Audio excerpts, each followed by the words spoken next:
Welcome, listeners and viewers. We are offering this episode in two locations. We will have this on the podcast, Crazy Enough to Win, and we will also be showing this video on YouTube on my show, Done is Better Than Perfect. So today I want to ask you a question. Is it time? Is it beyond time that we introduce a new sales model for professional salespeople? Is it time for something fresh? Is it time for something that, well, challenges the status quo in sales? So hang on, enjoy the ride. If you're listening and you haven't subscribed to the podcast, do so that you get updates when I release a new episode. If you're watching this on YouTube, subscribe, slam the bell so that when I upload new episodes, you will be reminded of that happening. So, can we make a wolf persona mainstream in sales? Can we adopt traits from the wolf to be better in the game of sales? But before I answer that question, I want you to think about this. I've been pondering, should I buy a Super Bowl ad to communicate my new wolf sales model to the world? Is that too big or too lofty a goal? I'm thinking I need to share the model and test interest with the world to answer these questions. So think of a new sales model like a virus. A virus must mutate to survive. And so sales models must adapt to the changing buyer. Think about this question. If the buyers are changing, will the old sales models still have as much efficacy? So just like in 2009, the financial crisis gave birth to the Challenger sale model in 2011. And my goal is to use the 2020 pandemic to introduce the wolf sales model to the world in 2022. So you may not know this, but currently there are about 10 top sales models out there. And some you may have heard of, while others are more obscure to the non-sales community. And many hybrid models also exist within the white space between each model.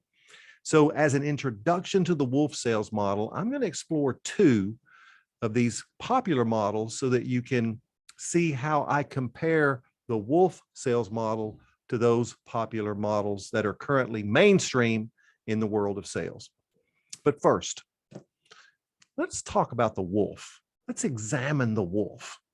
Throughout history, the wolf gets depicted as the enemy, the big bad wolf. But in truth, the wolf is neither good nor bad. The wolf is precisely what thousands of years of genetic coding have created. And the mere fact that man has spent thousands of years breeding dogs from the base DNA of the wolf is important to consider. The wolf is not better nor worse than the lamb. I mean, we have two little bougie white poodles that you can see on my Instagram account, Winning After 50. Those little boys are descendants of the wolf. So are all the other dogs that you love so much. So to say that wolves are inherently bad doesn't make sense.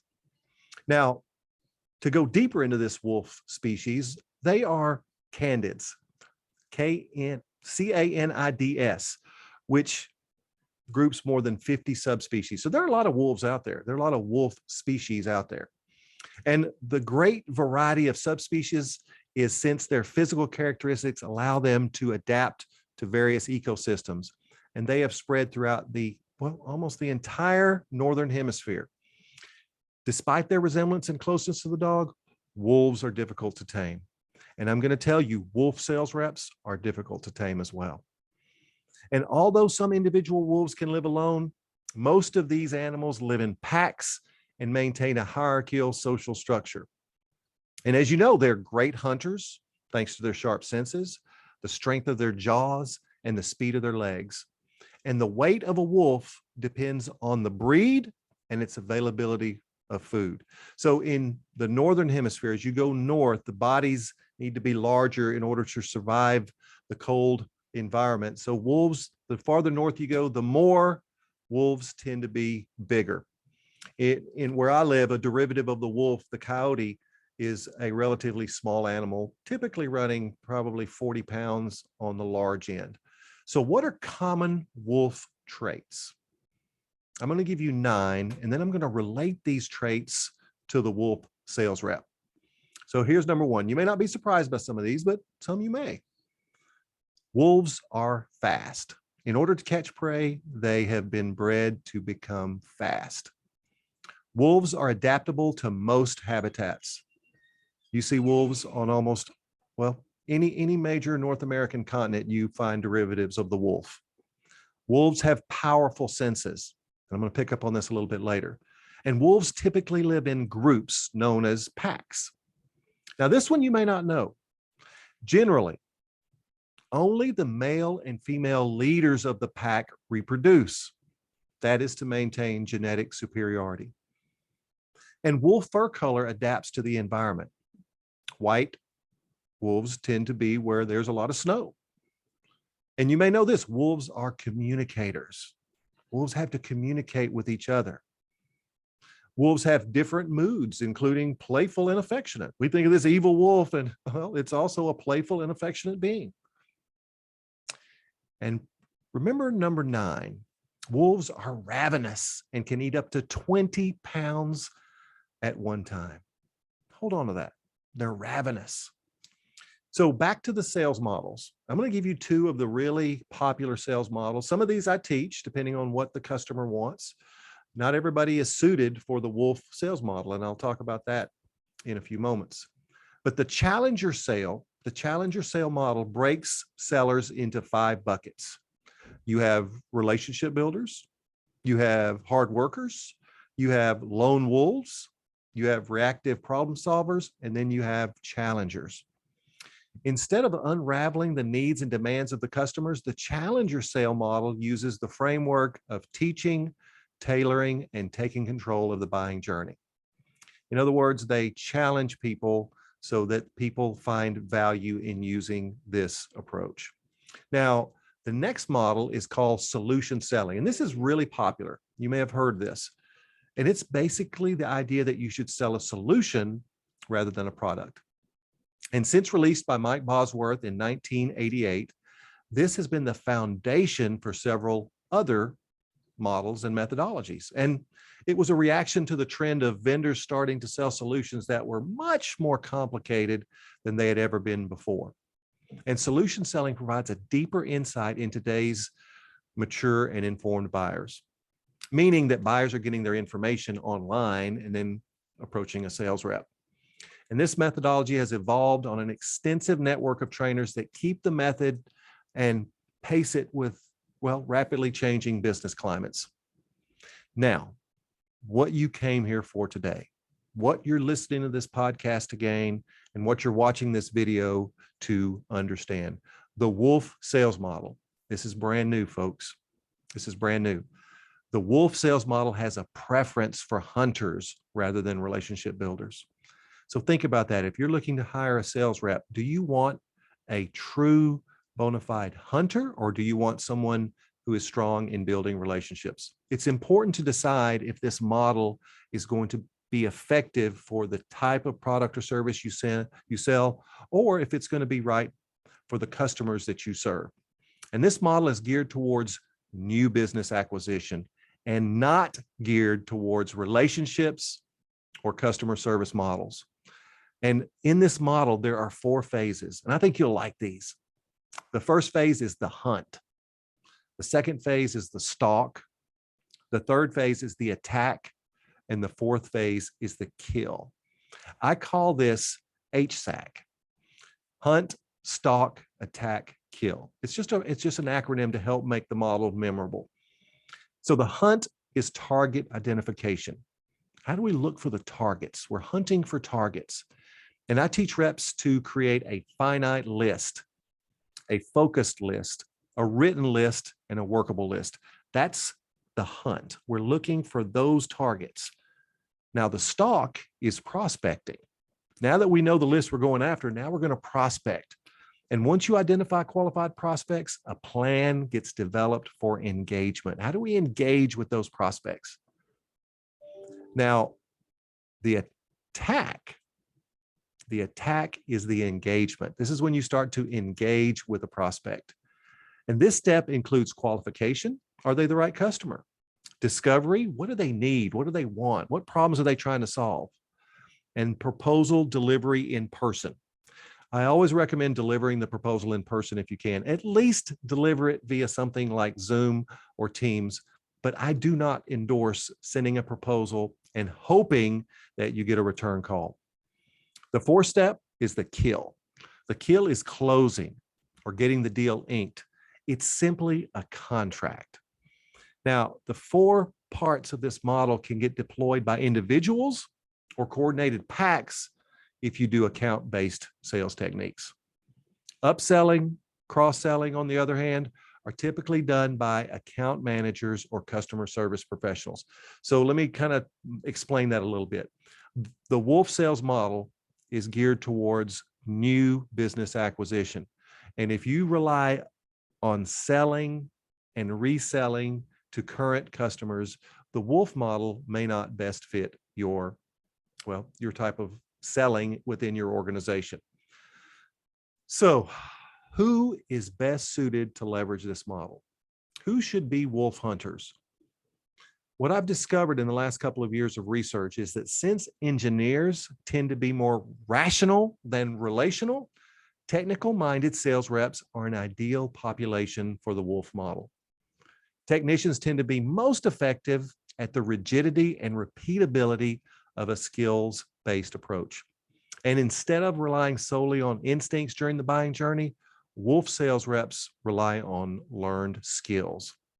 For example, they use analytics to determine the best time to call a prospective buyer, or they develop skills to leave a well-crafted voicemail.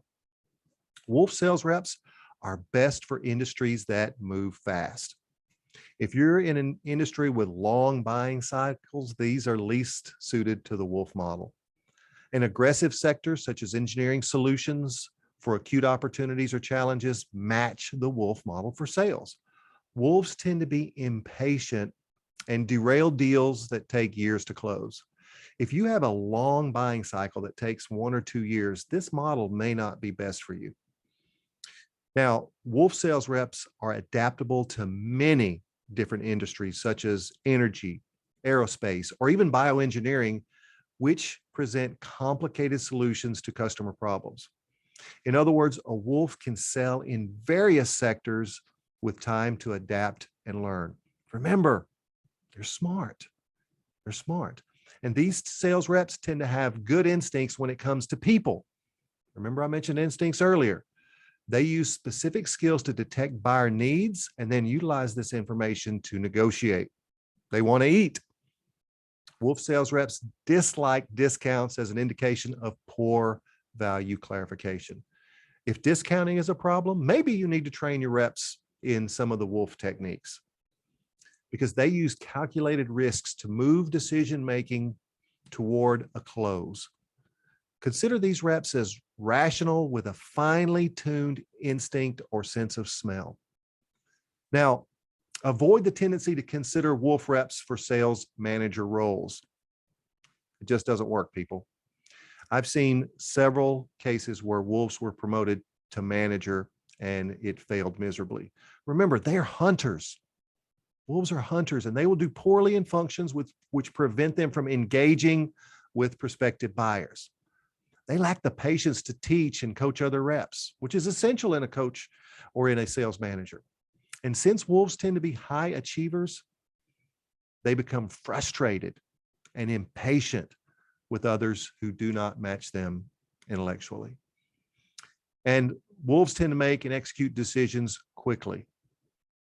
One Wolf sales rep in charge should lead the buyer along the journey in an account-based sale. So I'm not saying you can't use the Wolf model in account-based sales, but there's one lead Wolf. There's one leader of the pack. All other sales reps are subordinate to the leader of the pack. Now, Wolf sales reps communicate with data and information mostly. In some cases, solutions can be a math problem to get solved. And this preoccupation with information can curse these reps with knowledge. In other words, they can know so much about what they're selling that they have a difficult time explaining it to others who might be interested in purchasing what they have to sell. It's the curse of knowledge. And they can have a difficult time translating abstract concepts into concrete examples. These reps, these wolf sales reps, must learn to keep things simple so less sophisticated buyers remain engaged.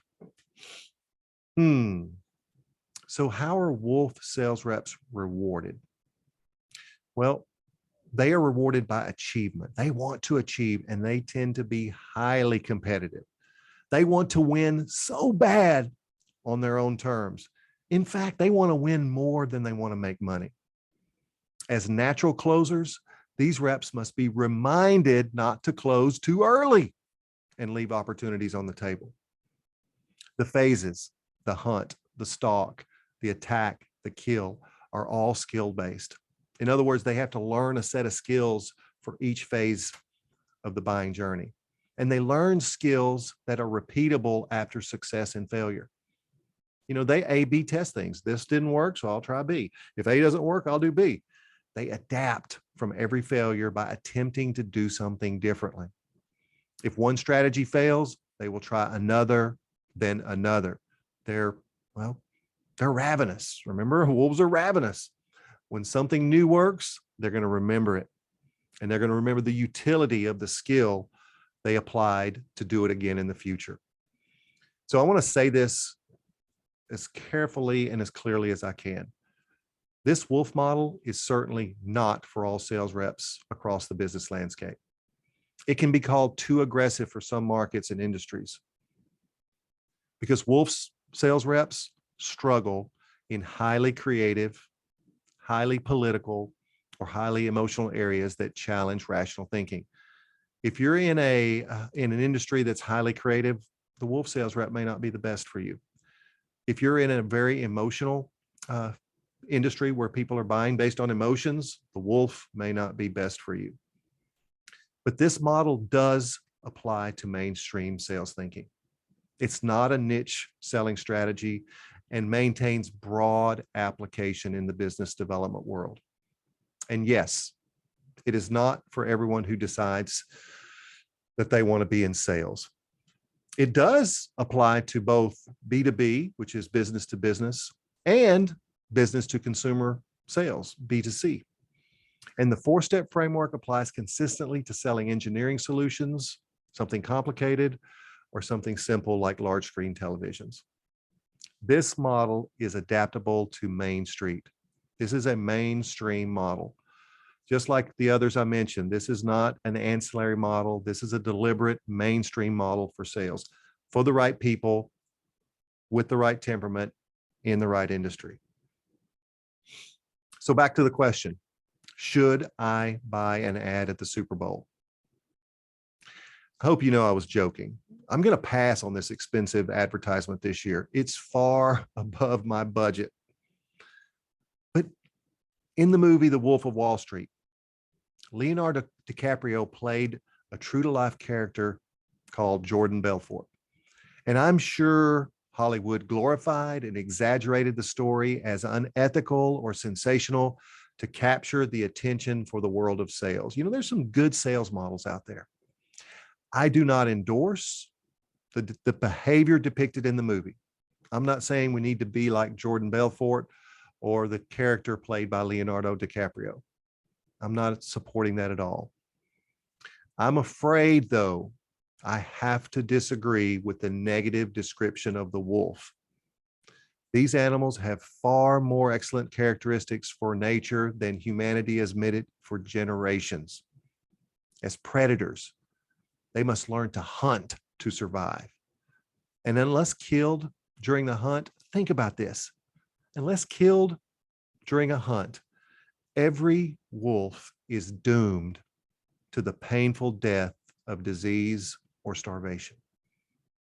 Don't hate a wolf for being a wolf. Don't hate the wolf sales rep for being who she is, because wolves want to eat.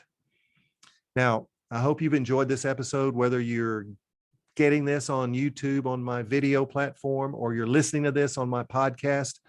I want you to know that I am just humbled by the support that I'm getting, especially in the podcasting world.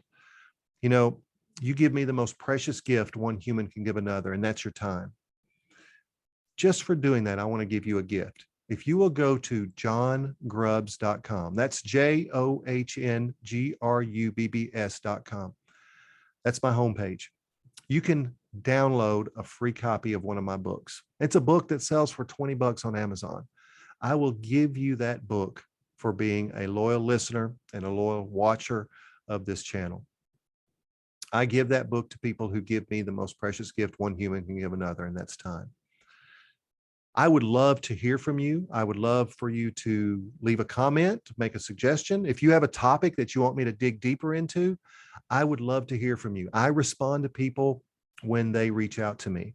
If you have a topic that you want me to cover, if there's something about this wolf model that you want me to go deeper into, I will do that for you.